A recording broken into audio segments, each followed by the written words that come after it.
Oh, what is going on, guys? The Source Fox here today, back with a brand new FC 25 Schalke Career Mode Season 3, Episode 10, and today will be the final episode of the season. And it's going to be a big one. We have a very big Revier derby versus Borussia Dortmund. We have our second leg match in the Champions League semi-final away at the San Siro versus Lombardia, Inter Milan, in other words. And then we have Gladbach away and Augsburg at home. So 3 final league games of the season and a second leg to play against Inter Milan, which the first leg has been played, and we shall quickly update you on the result. We have won 1-0 in the first leg at home. We simulated the match. We got a penalty around the 60th minute, and I did jump in and take it with John Duran, and we did score from that penalty. So a 1-0 win in the first leg of the Champions League to take away to Milan is going to be a very big goal indeed. Looking at the other game as well, Paris Saint-Germain do just hold a narrow 2-1 aggregate advantage over Atletico Madrid as well. So yeah, that is going to be something to look forward to in the league. This match against Dortmund, obviously it's a big derby game, but also we're 1 point behind Dortmund in the league. We're 4 points now behind Bayern Munich, and 1 point behind Dortmund. And we're not catching Leipzig in first, so we do just want to guarantee a top 4 place, which would be very nice. We've got Hoffenheim chasing us, 3 points behind, Leverkusen behind us on about 62 points. Obviously, when we play Gladbach, obviously they've got a big gap between Hoffenheim, so they're going to stay 7th, so we ain't going to worry about them. So today, the big one is just can we stay close to Borussia Dortmund and Bayern Munich and keep Leverkusen off our heels. Obviously, we do place Augsburg, they're down in 16th, and obviously, like I said, Gladbach are in 7th, so that will be that. So yeah, it's all systems go. It's going to be a very tough episode, but hopefully a very interesting one. So let's get straight into things, but before I do that, I will say it's going to be a lot tougher because during that Stuttgart game, I didn't mention in the last episode, Florian Koeman has suffered a broken toe, and he's got the famous broken toe injury, which seems to curse us in this career mode. So he's out pretty much. He ain't going to be in this episode, Florian Koeman. Newman is back, so it's good to have Lebidic back. Obviously, as you can see, fitness is a big problem going into this Dortmund game. Newman's back as well, so that's a big advantage for us going into the end of the season. He's been out all year with an ACL injury, so Lebidic, Newman back, John Duran, if we can, obviously I don't think he'll play the game against Dortmund, but if we can keep the team fit as possible going into the Inter Milan game, that would be very good if we can get into the Champions League final at the first time of asking. So yes, let's get straight into things. It's going to be a very big episode. Derby. We're in Gelsenkirchen for this one. It's Schalke against Borussia Dortmund. I'm Derek Ray, and joining me for commentary is Stuart Robson. Stuart, the sparks tend to fly when these sides meet. Well, just listen to this noise. This tells you how big a game this is for both clubs. What an occasion this will be, and I think it's going to be an excellent game as well.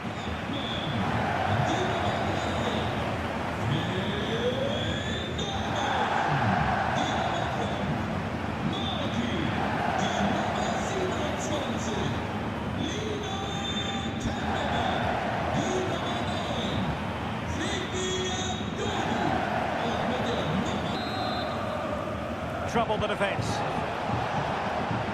Sound piece of goalkeeping. Big chance. He got a good punt. And trying it back. Well, what a glorious... Origi must take the lead here. Oh, he's been denied. Straight at the goalkeeper. Amdouni. And nicely over the top. Chance to take the lead. Oh, that's a magnificent volley! What a thumper! And far from simple to put it away, yet dispatched seemingly with ease. If ever there were a reason to get emotional about a goal, you've just been exposed to it. And so the final whistle Circumstances have dictated that there won't be a party today. The fans were hoping for one to celebrate a Europa League place. It still might come their way, though.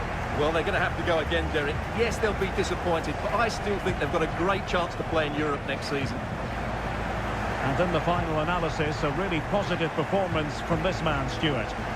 Yeah, good performance and a really critical goal to give them the lead. They just couldn't cope with his movement today. That was made for football. The pitch is in great order too. Guy Mowbray with you for commentary along with Sue Smith. And we've got the second leg of the Champions League semi-final coming up. Sue, what are we going to get from this one? Well, what a game this promises to be. I thought the first leg was quite competitive overall. Really not much in it. And if they can get an early goal here, you know this place is going to be bouncing. I'm really looking forward to this.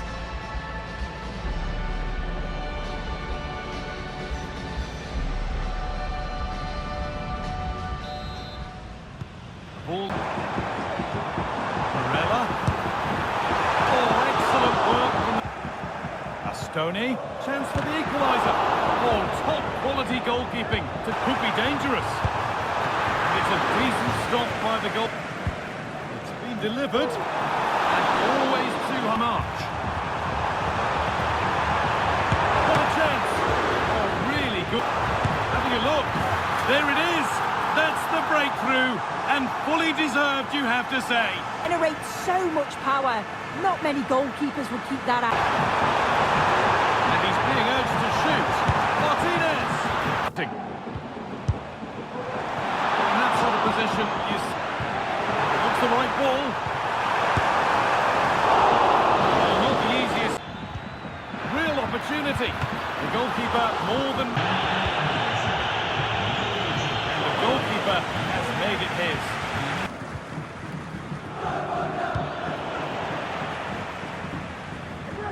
Looks a good ball.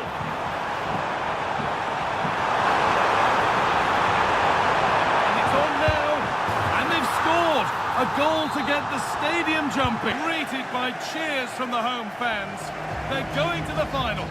Yeah, they'll be delighted to progress. It certainly wasn't easy for them. They had to work for it. But just like that little bit more quality when it mattered most. And I bet they can't wait for the next round now. He's put in a more than satisfactory shift over the course of the game. What's your assessment, Sue? Well, he came up with a moment of quality just when it mattered. Calm finish right at the end to get the result. He'll be buzzing, I'm sure. So, just a little update, it wasn't to be. Unfortunately, Inter Milan did go through to the final and they will be playing Atletico Madrid. Not to be. They were very strong on the day. One goal was never going to be enough and they just dominated all areas of the pitch. 14 shots. Very dominant, just everywhere, all over the pitch, could not break them down. We only had one shot throughout the whole match. Not good enough, so good luck to Inter Milan, who obviously Inter Milan in the final. Bernardo Silva with that 56th minute goal, making it 1-1 on aggregate. Absolutely beautiful strike. Hoffman was making saves all game, but could not do enough. And then Ollie Watkins had a one-on-one run with a lucky bounce really. Beat the defence of our team. Obviously we all pushed so high up the pitch, so Watkins got the goal in the 88th minute, which did knock us out. I would have took extra time. It was a tough game. I think obviously the fitness was low. We're struggling to rotate the squad around. No excuses, we wasn't good enough, so congratulations to Inter Milan. So let's go ahead and finish the season strongly with the last final two games of the season. From Borussia Park in the historic city of Mönchengladbach. I'm Guy Mowbray and I'm joined by the former England striker Sue Smith for commentary, and we've got a Bundesliga game for you on the way. It's Borussia Mönchengladbach and they take on Schalke. Well, thanks Guy, I can't wait for this one today. The atmosphere is buzzing and I'm hoping the football lives up to it.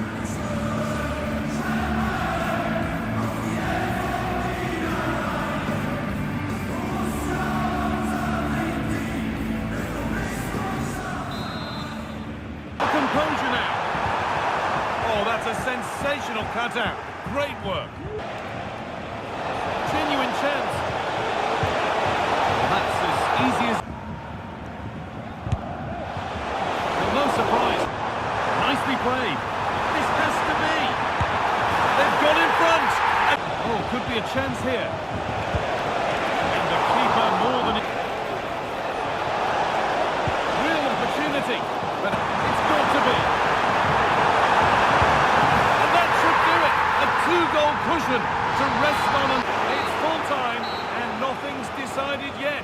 A place in the Europa League remains close, but still just out of reach until next time. Yeah, not quite there yet, but they still have time to do it. Just need to stay focused, play their football and finish the job off. Well, he has put in a truly magnificent performance today, nigh on unplayable. What are your thoughts, Sue? Well, he was a constant threat, either playing on the shoulder or looking to drop into space. His movement was so clever. Got him. Royal blue wherever you look. For Arsenal and West Ham midfield play. Oh, he's through here. A truly magnificent start. An early goal in the game. Just what they were hoping to produce. Schalke doing well to read it. Put behind the net. And missing the... Well, Schalke have it back now. Real chance. And a goal! There he is! And the double. They just can't subdue him. And passing it through. A goal! Another one! It's turning into an absolute demolition job.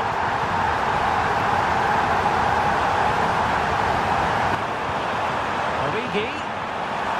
Some of the fans are screaming, have a go. You can't really tackle like that and expect to get away with it. This game, and with the details, can he finish this? Oh my goodness! He's caught that so well! Full time, and now we can say it without any fear of contradiction. They'll be playing Champions League football next season. Well, you have to say, Derek, the way they've played this season, they deserve that Champions League spot. I've really enjoyed watching them play. Some of their football has been excellent. His performance in this particular game will have impressed many people, Stuart. Well, that was a great performance. His understanding of how to find space was brilliant today. And, of course, he scored 2 really good goals. So there we have it, the end of the season, and this is how things stand. We have finished in 4th place on 70 points. We had a bit of a wobble towards the end of the season. Obviously, that after we started off with the Dortmund game, and we actually won 1-0. We had 5 shots. Dortmund only had 3. Very poor game. Divock Origi did get us that goal in that match. So Dortmund have actually dropped down to 6th in the league. So they've had a drop off. And obviously you know about the Champions League game where we lost. But then after the Champions League game we played Gladbach and they beat us 2-0.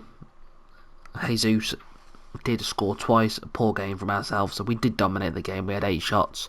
Gladbach only had 2.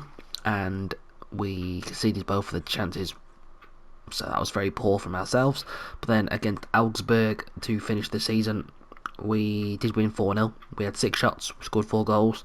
Divock Origi scored first and second goal. Karaman made it 3-0, and then John Duran signed it off with a 4-0 before he leaves the club. Augsburg had all the possession, and yeah, this is how things finish. Say we finished the league in 4th. Again, matching what we did last season. So that's not a bad thing, but we've actually improved on some of the things. We've actually improved on how things are, you know. If you look back at the table last year, we've scored 1 more goal, we've conceded 10 less, and we've lost we've halved the amount of defeats we've had. We've won more games, we drew a couple more, and we've definitely done better. Last season we finished on 58 points. This season we're finishing on 70 points and made 2 semi-finals. So let's quickly get in and have a look at that. Bayern Munich won 2-1 in the DFB Pokal, so they beat us, they've gone on to win. And let's have a little look at the Champions League as well. Inter Milan have gone on and beaten Atletico Madrid 2-1, so again we've lost to the winners, so congratulations for that. The relegation playoff is Augsburg versus Dusseldorf, so not sure who's going to win that. But yeah, I don't know, I think we might have to, I've been looking into things, I don't know if we should change the system up for next season. And we've gone back, we've we did this against Augsburg and it worked reasonably well. If we can get the right signings in the summer and have a bit of a squad overhaul, I don't see why it would work. I don't think the wingers are as effective as we'd like. Obviously, playing one behind the striker doesn't always offer so much support. Then obviously we're trying to push with the midfield anyway, so if we can overload the midfield and have an extra passing option, it might work better going into next season. And having 3 at the back, because Merkin is actually a decent centre back. We've used him a few times. Medvedev maybe playing through the middle. Hopefully Newman can stay fit and go back to 3 at the back. This is what we tried when we in the first season, and we didn't quite have the players then. But yeah, that is that. I mean, going at the squad, let's have a little look at the stats for the season. John Duran, 30 goals in 41 appearances, 7 assists, 15 clean sheets, 23 goals in the Bundesliga out of 26 appearances, so that is very nice indeed. 5 goals in 11 in the Champions League, so, you know, he's contributed very well this year. Don't know, we probably won't get him back next season. Florian Koeman, again, just a fairly decent player. 26 clean sheets, 13 goals, 9 assists. Divock Origi, injured at the start of the season, come back with 11 goals in 24, so we can't really complain. Again, Karaman, injured at the start of the season, 10 goals in 33. Silla, okay season, but he wants to blooming leave because of the squad. Because we've been rotating the squad, the game's just messed up. Lebidic, again, injured half the season, 6 goals, 6 assists.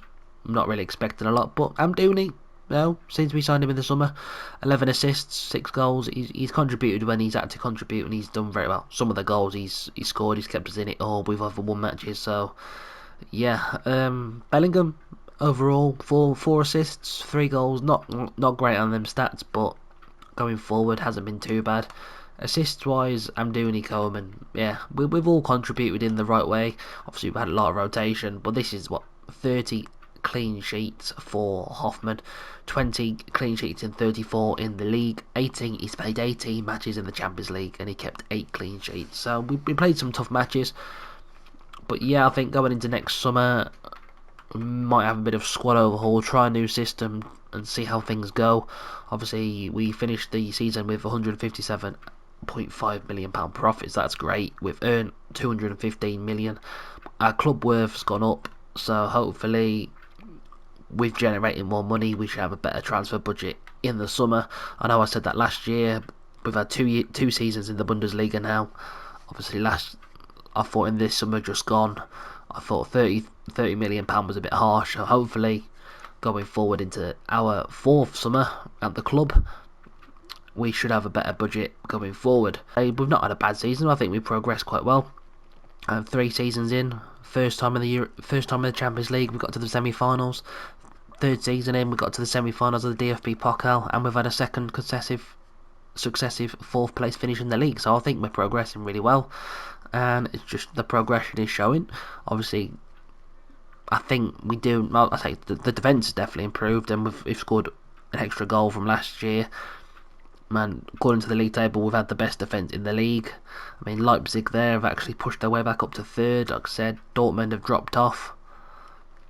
So yeah, and Bayern Munich ended up winning the league on goal difference on 77 points. So I think we're trending in the right direction. And I said, if we can have hopefully we have a good budget in the summer, hopefully get more players in for the rotation, because I think that's what's done us going into the last couple of months of the season. Obviously before the Champions League, beat Dortmund, lost to Inter, lost to Gladbach, you know, lost to Leipzig after the Barcelona game. Obviously I think obviously fitness was a big part into the downfall. Thanks for watching, hope you've all enjoyed. Please like and subscribe, and I'm out. Peace.